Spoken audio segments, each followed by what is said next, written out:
Çok değil. Bundan 20 sene önce Türkiye hem kendi ihtiyacı olan silahları milli olarak üretecek hem de bunları başka ülkelere satabilecek noktaya gelecek deseler, açık konuşalım, çoğumuz bunu bir hamasi söylem olarak görürdü. Ama bugün geldiğimiz noktada Türk mühendislerce geliştirilen silah sistemlerini hem kendimiz için kullanıyor hem de dünyanın dört bir yanına ihraç ediyoruz. Bu büyük gururu biraz daha yakından inceleyelim ve Ankara hangi ülkelere ne tür silah sistemleri satıyor detaylıca anlatalım istedik. Hazırsanız başlıyoruz.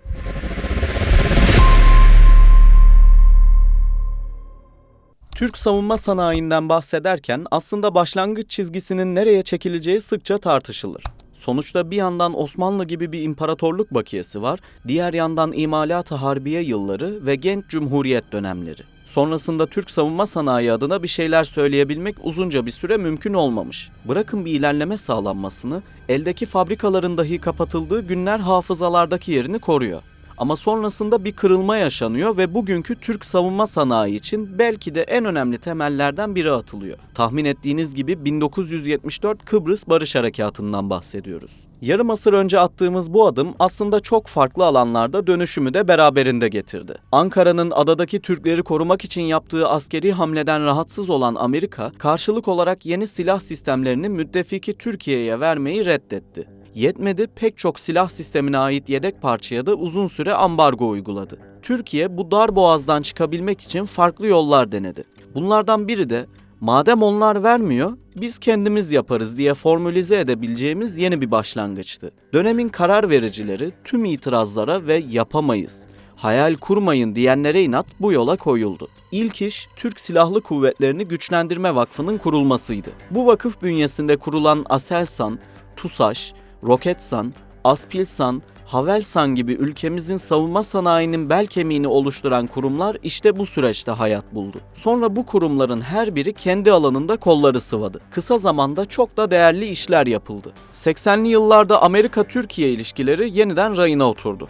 Özellikle askeri işbirlikleri yeniden öne çıktı. Vakıf şirketleri pek çok NATO projesinde alt yüklenici olarak görev almaya başladı. Haliyle edinilen bilgi birikimi, kazanılan kabiliyetler ve artan tecrübeyle yerli ve milli sistemler içinde bembeyaz bir sayfa açıldı. Elbette öyle her şey ha deyince oluvermedi. Ortada çözülmesi gereken önemli bir mesele vardı. Gerek Türk Silahlı Kuvvetleri'nin kendi kullanacağı sistemler, gerek uluslararası konsorsiyumlar için üretilen alt sistemler NATO standartlarına uygun olmak zorundaydı. Kısaca STANAG olarak bilinen bu standartlar, üretim tesislerinden tutun ortaya konan projenin en ince ayrıntısına kadar belirleyici ve bir o kadar da zordu. Aslında gerek içeride gerek dışarıda çoğunluğun beklediği, belki de umduğu şey olmadı. Türk mühendisler tüm bu meydan okumaların üstesinden geldi ve çok yüksek standartlarda yerli ve milli ürünler ortaya çıkmaya başladı. Bugün geldiğimiz noktada Türkiye özellikle bazı sistemlerde yabancı muadillerinden çok daha iyilerini onlardan çok daha ucuza üretebiliyor.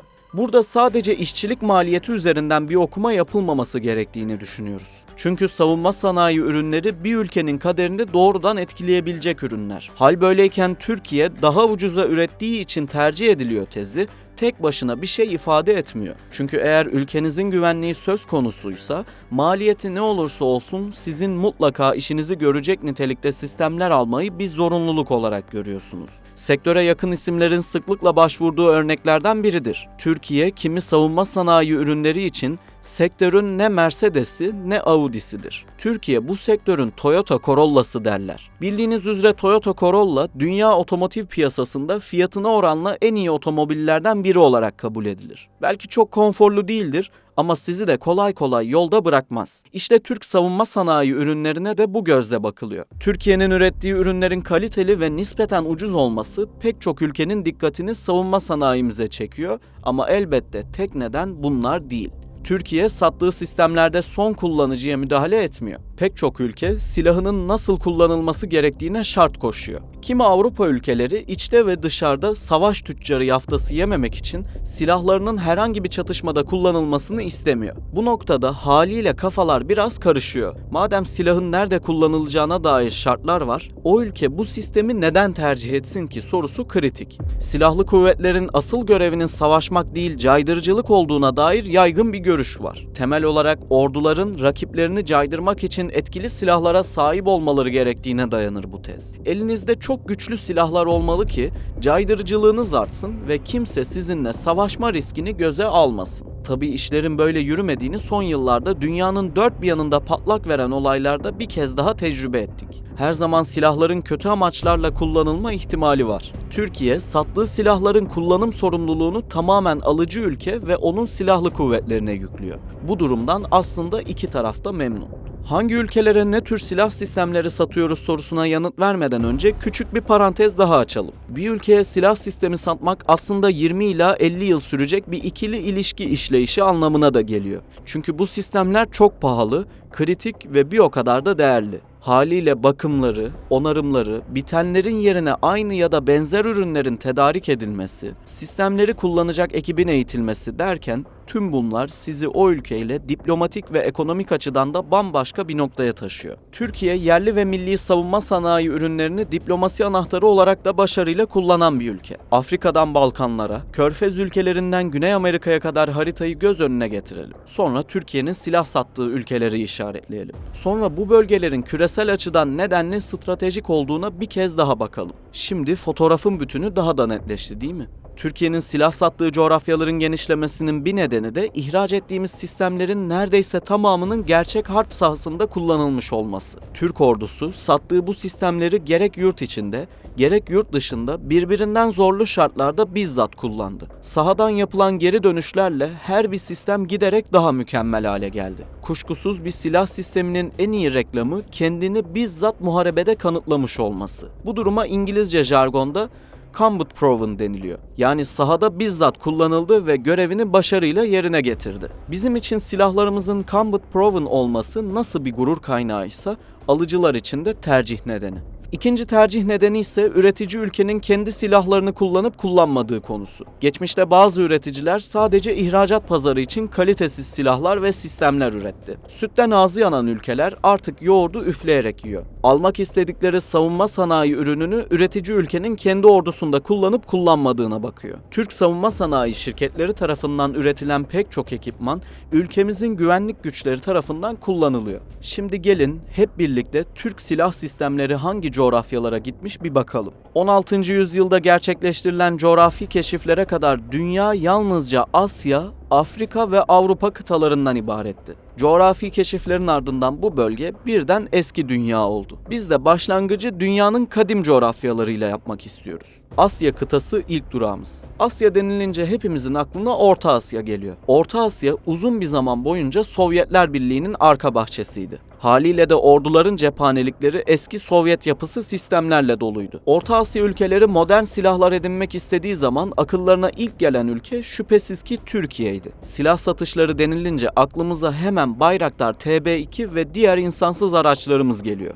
Şu ana kadar 25 ülkenin envanterine giren TB2, Kırgızistan, Özbekistan ve Türkmenistan tarafından da kullanılıyor. Kazakistan'ın tercihi ise TUSAŞ imzalı Anka-S. Türkiye ve Kazakistan arasındaki işbirliği yakın zamanda daha ileri bir seviyeye taşındı. TUSAŞ ve Kazakistan Engineering firması kısa bir süre önce Anka insansız hava aracının ortak üretimi için anlaşma imzaladı. Bu sayede Anka insansız hava araçlarına Kazakistan'da hem bakım yapılacak hem de o fabrikada yeni insansız hava araçları üretilecek. İnsansız hava aracı envanteri en geniş olan ülke Kırgızistan. TUSAŞ üretimi Aksungur ve Bayraktar üretimi TB2 ve Akıncı insansız hava araçlarını envanterinde bulunduruyor. Orta Asya ülkelerinden denize kıyısı olan tek devlet Türkmenistan. Öyle deniz dediğimize bakmayın.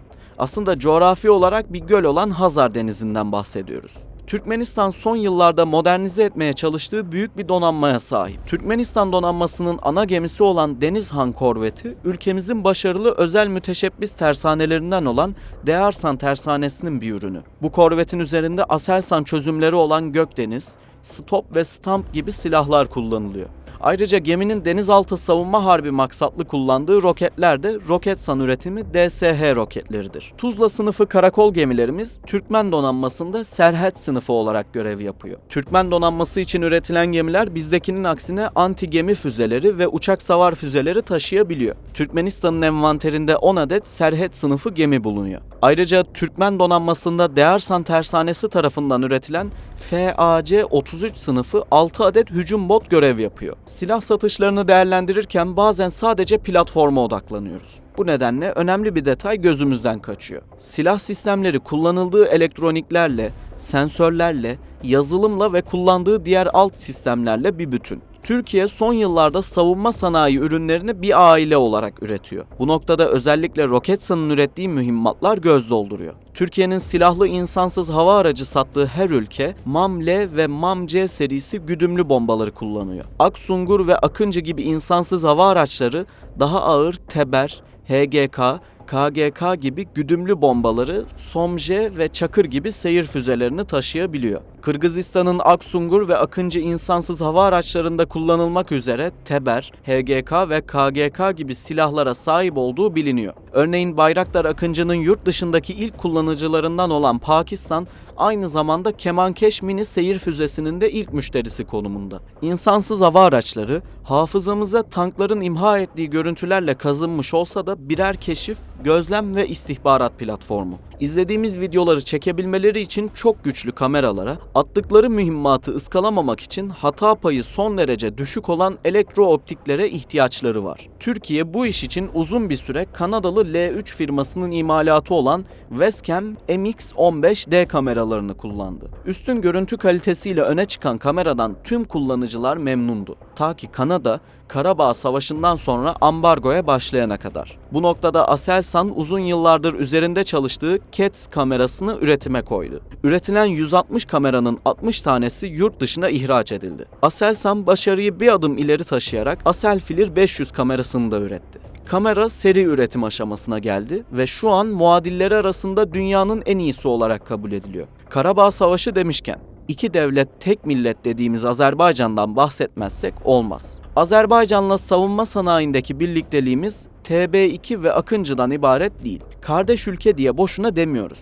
Bizi oldukça uzun bir liste bekliyor. Roketsan TR-107, T-122, TRLG-230, TRG-300 çok namlulu roketleri Azerbaycan ordusunda kullanılıyor. Aselsan'ın Şahin Gözü, Dört göz termal optik sistemleri ve haberleşme sistemi TASMUS Azerbaycan envanterinde bulunuyor. Ülkemizin önemli zırhlı araç üreticilerinden olan Otokar'ın Kobra, Kobra 2 ve Engerek zırhlı araçları Azerbaycan ordusunda kullanılıyor. FNSS, Kunduz ve Samur, Çukurova makine imalatları, Tosun ve Memat gibi istihkam araçları da Azerbaycan ordusunun envanterinde bulunuyor. Türkiye pek çok modernizasyon projesiyle de adından söz ettiriyor. Bunlardan en önemlisi TUSAŞ'ın Su-25 saldırı uçaklarına yaptığı modernizasyon. Laçin ismi verilen bu modernizasyon sayesinde artık Azerbaycan Su-25 uçakları, Teber ve KGK gibi Türk malı güdümlü mühimmatları ateşleme kabiliyetine sahip oldu.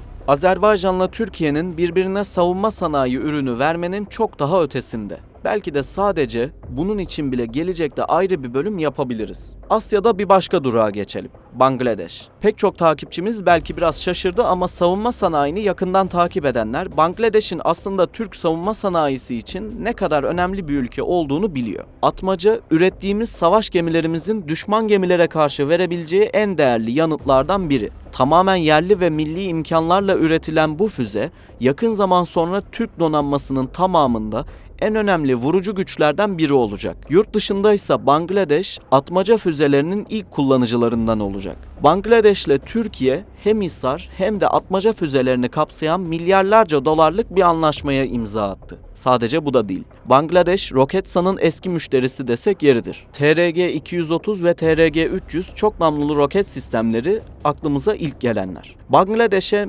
makine kimya endüstrisi üretimi boran obüslerinin ilk teslimatı da yakın zaman önce yapıldı. Söz Atmaca'dan açılmışken Atmaca'nın tek müşterisinin Bangladeş olmadığını belirtelim. Atmaca kısa bir süre sonra Endonezya donanmasının da envanterine girecek. Malezya donanmasının ada sınıfı korvetleri seçtiğini biliyoruz. Bu korvetlerin ana silah yükünü Atmaca füzesi oluşturacak. Malezya ve Endonezya'nın Türkiye'den satın aldığı tek silah sistemi Atmaca değil elbette. Malezya omuzdan ateşlenen kısa menzilli bir güdümlü tank savaş canavar füzesi olan Karaok'un ilk müşterisi. Bu füzeden 108 adet sipariş ettiler. Malezya Hava Kuvvetleri ve TUSAŞ arasında Anka-S insansız hava aracının tedarik edilmesi için anlaşma imzalandı. Havelsan ve Aselsan'ın da Malezya'da çok aktif olduğunu belirtmeliyiz. Aselsan imzalı stabilize top sistemi halihazırda Malezya sahil güvenlik güçlerince kullanılıyor. Havelsan, Malezya ile paraşüt eğitim simülatörü içinde anlaşma imzaladı. Roketsan'da Türk mühendislerce geliştirilen kara füzesi Bora'nın ihracat versiyonu Kıhan olarak adlandırılıyor. Bu füzenin ilk müşterisi Endonezya. Ama ilginç bir detay daha verelim hazır bu ülkedeyken. Türk firma FNSS ile Endonezyalı PT Pindad birlikte Kaplan tankını geliştiriyor. Semalarında sıkça Anka-S uçuran Endonezya, Hisar hava savunma sistemlerinin de kullanıcısı olacak. Geçelim bir başka ülkeye. Eşsiz kumsalları, masmavi denizi ve her yıl ağırladığı binlerce turistle adını duyuran Maldivler. Ana geçim kaynağı turizm ve balıkçılık olan Maldivler, denizlerdeki hakkını korumak için Bayraktar TB2'ye güveniyor. Turumuz devam ediyor. Sırada son zamanda askeri anlamda ilişkilerimizin geliştiği bir Asya ülkesi olan Filipinler var. Bu ülkeyle yolumuz saldırı helikopteri olan T-129 ile kesişmişti. DAEŞ'in Filipinler kolu Moro bölgesinde isyan başlatmıştı. Filipinler acilen taarruz helikopteri almayı istedi. Amerika ile ilişkileri gayet iyiydi ve bir nevi buna güveniyorlardı. Ama evdeki hesap çarşıya uymadı. Amerika'nın verdiği fiyat çok yüksekti. Ayrıca teslimat için de ciddi bir bekleme süresi gerekiyordu.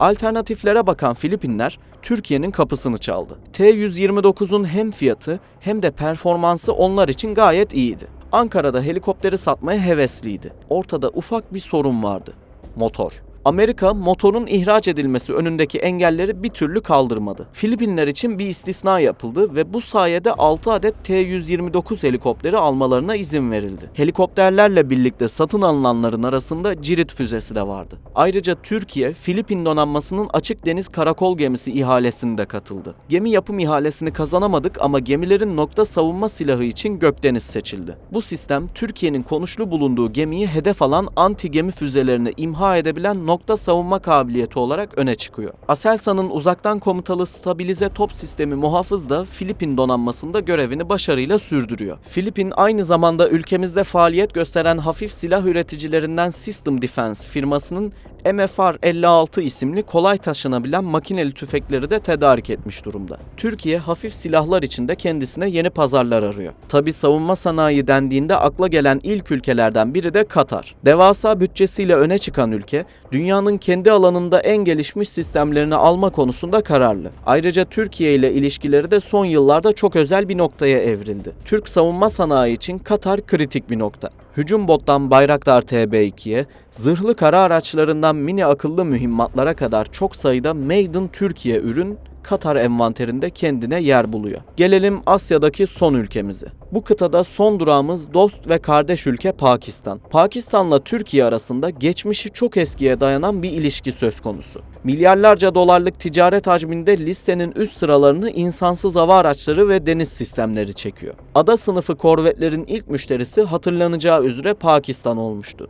Süreç içinde gemiler sorunsuz bir şekilde teslim edildi. Pakistan'ın insansız hava araçlarındaki tercihi çoğunlukla Türk mühendislerce geliştirilen sistemlerden yana. Envanterlerinde TB2, Akıncı ve Anka-S bulunuyor. Onlar da Atak helikopteri için çok uzun süre girişimlerde bulundu. Türkiye'de bu işte ciddi mesai harcadı. Ancak yine motor ihraç kısıtlaması nedeniyle bu süreç olumlu sonuçlanamadı. Asya'nın ardından kara kıta Afrika'ya yelken açıyoruz. Türkiye'nin Afrika'da son yıllarda ortaya koyduğu tutum ve geliştirdiği ikili ilişkiler herkesin malumu. Kıta genelinde yükselen bir Türkiye rüzgarı var. Sadece 2011 yılında 328 milyon dolarlık silah satışı yapmışız buraya. Piyade tüfeğinden zırhlı araçlara, insansız hava araçlarından elektronik sistemlere kadar pek çok başlıkta ürün listede mevcut. Aslında Afrika'nın özel bir durumu var. Satılan silahlar, SİHA'lar, füzelerden ziyade belki de buna odaklanmak gerek. Bilindiği üzere Afrika'daki pek çok ülkede merkezi otorite maalesef radikal örgütler, çeteler ve isyancı güçler nedeniyle iyiden iyiye zayıflamıştı. Ankara'nın destek çıkıp gelişmiş silah sistemlerini doğrudan meşru hükümetlerin kullanımına sunması, buradaki ülkelerin devlet olabilmeleri ve güçlerini gösterip ülkelerini tek parça tutabilmelerinden en önemli etken oldu. Bu noktada somut örneklerle ilerleyelim. Nijer'le Çad, Hafif taarruz ve eğitim uçağımız Hürkuş'un ilk müşterileri oldu. Nijer 2 adet Hürkuş eğitim uçağını tedarik etti. Çad ise Hürkuş'un silahlı versiyonu olan C modelinden 3 adet sipariş vermişti. Hürkuş 1500 kilogram ağırlığındaki faydalı yükü taşıyabiliyor. 12.7 milimetrelik makineli tüfek potları, ekstra yakıt tankları, cirit, UMTAS ve MAMC, HGK ve KGK gibi güdümlü bombaları taşıyabiliyor. Bayraktar TB2 için uluslararası camiada sıkça kullanılan bir tabir var. Onun için dronların Kalaşnikov'u diyorlar. Kalaşnikov, ucuzluğu, basitliği ve kolay kolay problem çıkarmaması nedeniyle ün yapmış bir piyade tüfeği. Afrika'daki mücadelelerde de ön plandaydı. Bu nedenle pek çok Afrika ülkesinin bayrağında Kalaşnikov resmini görebiliriz. Ama bir parantez açalım. Her ne kadar bayraklarında Kalaşnikov olsa da bazı ülkeler bu silahın yapamadığını Türk SİHA'larla başardı. Uzun yıllardır devam eden Etiyopya ve Tigray silahlı güçleri arasındaki çatışmayı TB2 sona erdirdi. Ayrıca Boko Haram gibi terör örgütlerine karşı da Türk SİHA'ları merkezi otorite tarafından başarıyla kullanıldı. Bayraktar TB2 gelecekte bir ülkenin bayrağında yer alabilir mi onu bilmiyoruz ama kimi ülkelerin şarkılarında, marşlarında başrolde olduğunu görüyoruz. Evet, Avrupa kıtasına geçiyoruz ve ilk durağımız tahmin ettiğiniz üzere Ukrayna. Türkiye, Ukrayna'ya Rus işgali başlamadan önce insansız hava araçlarını MAM serisi mühimmatlarla birlikte satmıştı. Savaş başlayınca Bayraktar TB2 Rusların zırhlı birliklerini imha etmiş ve ülke için umut olmuştu. Dağlık Karabağ Savaşı'nda ona katil dronlar diyenler manşetlerini umudun dronları olarak değiştirmişti. Hepimizin aklına Ukrayna denilince TB2 geliyor ama Türkiye'nin silah satışları TB2'den ibaret değil. BMC Kirpi başta olmak üzere Türk zırhlı araçları Ukrayna'da pek çok Ukrayna askerini Rus topçu ateşinden ve mayınından korudu. Ukrayna'nın Türkiye'den aldığı diğer silahlardan da bahsedelim. Canik firmasından satın alınan çok sayıda M2 Browning makineli tüfek şu an Ukrayna envanterinde. Rusya'nın İran'dan satın aldığı Shahed tipi dronlarla savaşıyor. Roketsan TRG-230 füzesinin lazer güdümlü versiyonu olan TLRG-230 füzesini Ukrayna'ya sattı. Ayrıca Sungur füzesi de Ukrayna envanterine girdi. MAM serisi mühimmatlar uzun zamandır Ukrayna'nın envanterindeydi. Ukrayna'dan başladığımız Avrupa turuna devam edelim. Yerli ve milli savunma sanayimizin Avrupa'ya sattığı en başarılı ürünlerden biri de zırhlı araçlar. Romanya, Ukrayna, Estonya, Macaristan gibi Avrupa Birliği ülkelerinde sahnede Türk zırhlıları var.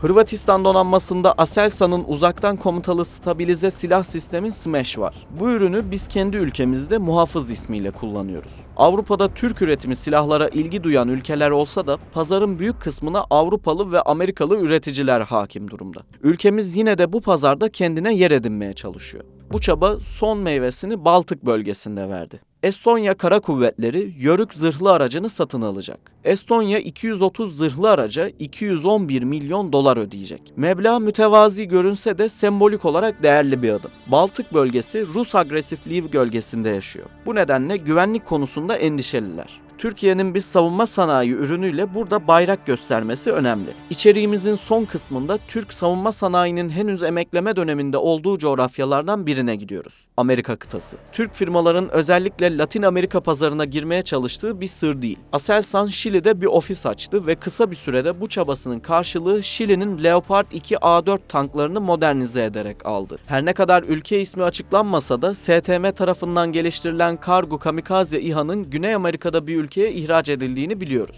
Türkiye son yıllarda savunma sanayinde ciddi atılımlar yaptı. Geçtiğimiz yıl savunma ve havacılık sanayi ihracatı 5,5 milyar dolara ulaştı. Türk savunma sanayi firmaları 2023 yılında toplam değeri 10 milyar doları aşan sözleşme imzaladı. Türkiye, savunma sanayi ürünleri ihraç eden ülkeler sıralamasında 11. sıraya yükseldi. Bu süreçte 100'e yakın ülkeyle savunma sanayi işbirliği anlaşması imzalandı. Haliyle milyarlarca dolarlık ihracat kapısı da aslında sonuna kadar aralanmış oldu. Türkiye, dünyanın dört bir yanında birbirinden farklı savunma sanayi ürünleriyle bayrak gösteriyor. Ve süreci sadece ticari açıdan değil, diplomatik açıdan da en iyi şekilde taçlandırmaya çalışıyor.